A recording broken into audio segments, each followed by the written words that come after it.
everyone. Well, one of the things about Jesus was that he had great practical common sense. Maybe this came from his days working with Joseph in the carpenter's shop at Nazareth, where Jesus learnt his trade. He certainly knew a thing or two about construction. And we know this because of what he teaches us in the Sermon on the Mount. He compares two men who are building houses. One is wise, and the other is foolish.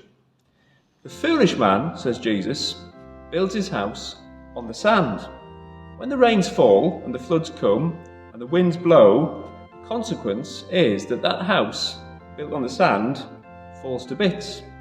Its foundations just aren't strong enough to hold it. But in contrast, there's the wise man who builds his house on the rock. When the rains fall and the floods come and the winds blow, his house remains upright. Its solid foundations, they have made all the difference. And that's the way it is, says Jesus, with those who hear my words.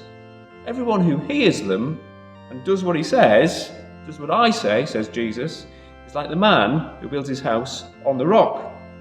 They will remain upright when the tribulations of life come their way. But anyone who ignores me, says Jesus, and doesn't do what I say, well, they're asking for trouble. When the tribulations of life come their way, their lives will fall to bits because they have been built on sand. So Jesus is very concerned that we should have strong foundations in our lives, from a practical point of view, so that our houses won't fall apart, and from a spiritual point of view, so that our lives won't fall apart. I think knowing this helps us to understand something which is going on in the gospel today. Because while Jesus is concerned that we have safe houses and secure lives, he also comes with a bigger vision. Because Jesus wants to build an even bigger thing. He has a much bigger building project in mind. He wants to build not just houses, but the kingdom of heaven here on earth. He has a vision of the whole human race coming together to be a building in which God will be glorified.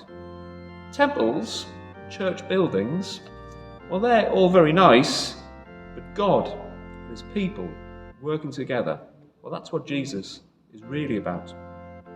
So Jesus selects 12 disciples to help him on this mission of construction. These are the ones who are going to go out into the world and draw everyone in. No one is to be exempt from God's grace. He has a vision of one people working together to glorify the one God. But then we come across this strange line in today's gospel. Far from this being a mission to everyone, Jesus then restricts the scope of where his disciples are to go. He tells them not to go to the Gentiles or to the Samaritans, but instead to limit the mission to the disciples just speaking to the Jews. The great mission to everyone is now just focusing on the lost sheep of the house of Israel. Why is this? What happened to that mission for everyone? Well, I think it all comes down to what the Lord originally said about foundations.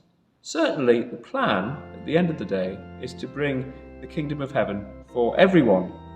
But for that to happen, the foundations first need to be made straight. So that means concentrating on those people who heard the message first and making sure that they will be ready and able to bear the structure that will come after.